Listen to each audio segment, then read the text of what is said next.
Welcome to the NADIS Parasite Forecast webinar, June 2019. Topics to be discussed this month include parasitic gastroenteritis and blowfly strike in sheep, and parasitic gastroenteritis and lungworm infection in cattle. The NADIS Parasite Forecast is published monthly and based on detailed Met Office data, with additional parasitic data supplied by the Parasite Watch. This webinar is supported by Quality Meat Scotland. There is a more detailed written parasite forecast available on this website, and we would like to thank Ben Strugnell from Farm Postmortems and Phil Scott for many of the images that appear in this webinar. The provisional UK mean temperature in April was 8.4 degrees centigrade, 1 degree centigrade above the 1981 to 2010 long-term average. This was the case across all UK regions and for temperatures for the 3 months of February to April collectively. Rainfall in April was 71% of the long-term average overall and was below normal for most regions of the UK, with the exception of the west coast of England, Wales and Northern Ireland.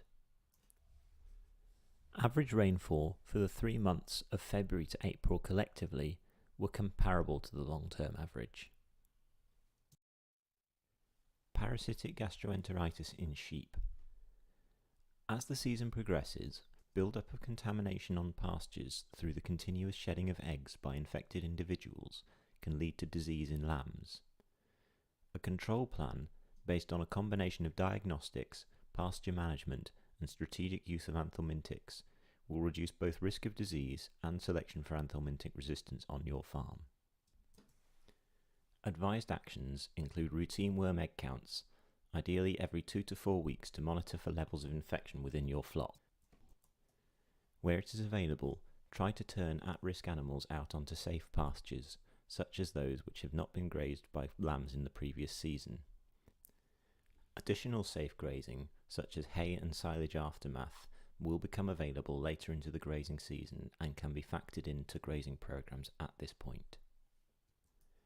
Targeted selective treatments, or TSTs, are a useful way of directing anthelmintic treatments to animals in greatest need, thereby reducing the amount of anthelmintics used and therefore selection for anthelmintic resistance. Parameters such as live weight gain, worm egg count, or body condition score are all ways of identifying animals most in need of treatment. Typically, using targeted selective treatments limits the number of animals dosed to around 40 to 60% of the flock at any one time. When dosing with anthelmintics, it is also worthwhile considering post-treatment egg counts to confirm treatment has been effective.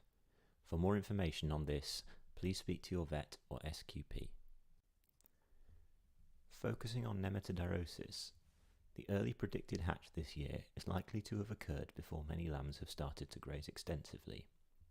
However, it is important to remember that in wet, cool conditions, infective larvae can survive on pastures for several months. It is therefore important to continue to monitor for signs of disease. For more information on this, please speak to your vet or SQP and see the SCOPS website for up-to-date nematodirus forecasting. Blowfly strike in sheep.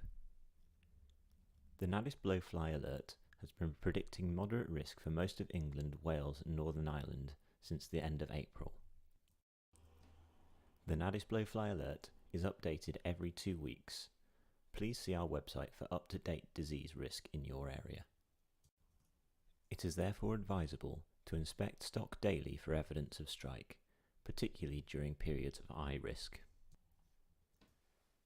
Likelihood of disease caused by blowfly strike can be limited considerably through a number of management options. Most notably, control of fly populations, such as through fly trapping, particularly earlier in the season, prevention of diarrhea through good parasite control, and dagging and shearing, as well as prompt treatment of lame sheep. All of these management options can considerably reduce risk of blowfly strike on your farm. In addition, a number of chemical formulations can be used for the prevention and treatment of blowfly strike where problems occur. For more information on these, please speak to your vet or SQP. Parasitic gastroenteritis in cattle. PGE can have a major impact on the health and productivity of young stock, particularly autumn and winter-born weaned calves entering their first grazing season, and spring-born beef suckler calves entering their second grazing season. Growth rates in such animals can be reduced by as much as 30%, even with low levels of infection. It is also, however, important to remember that in adult dairy cattle, roundworm burdens can cause losses in milk production of up to 1 kilo per day. Set stocking with strategic dosing is a commonly used practice for controlling PGE in grazing calves and young stock. This strategy is designed to protect animals against overwintered larvae which are present on the pastures in the early grazing season, and limiting further pasture contamination, thereby reducing risk of disease later into the season. Where taking this approach, use an appropriate treatment of wormer, such as a bolus or repeated administration of Group 3 macrocytic lactone products at around 6 to 8 week intervals up until mid to late summer. It is also important to keep animals on the same pasture for the entire season, or move these to safe grazing as they become available. Animals turned out and set stocked on safe pastures, namely those not grazed in the previous season by cattle, are less likely to need worming until later into the grazing season. In either case, regular performance testing through weight gain, body condition score, or routine worm egg counts will help evaluate levels of infection and success of worm control in your herd.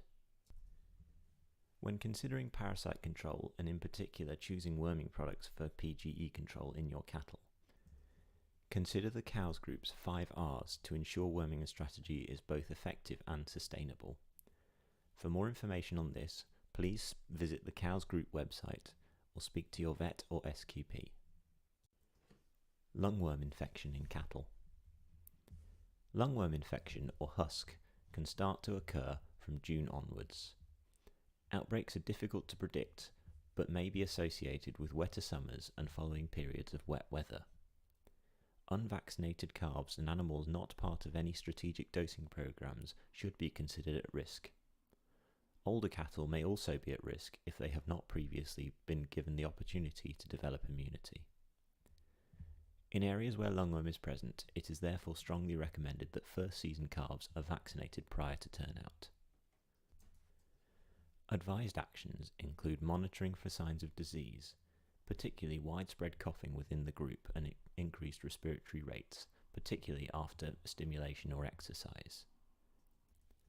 Where infection is suspected or confirmed by diagnosis, treat animals within the affected group with an anthelmintic. Affected cattle should be removed from the contaminated pastures to safe grazing, such as aftermaths, or housed in a well-ventilated building.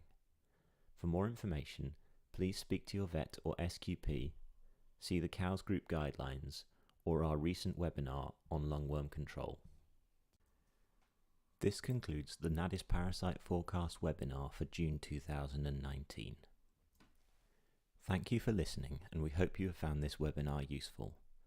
Please click on the link below to answer a short quiz, and then you can print your Advanced Livestock Skills Certificate. Join us next month for the next Parasite Forecast webinar.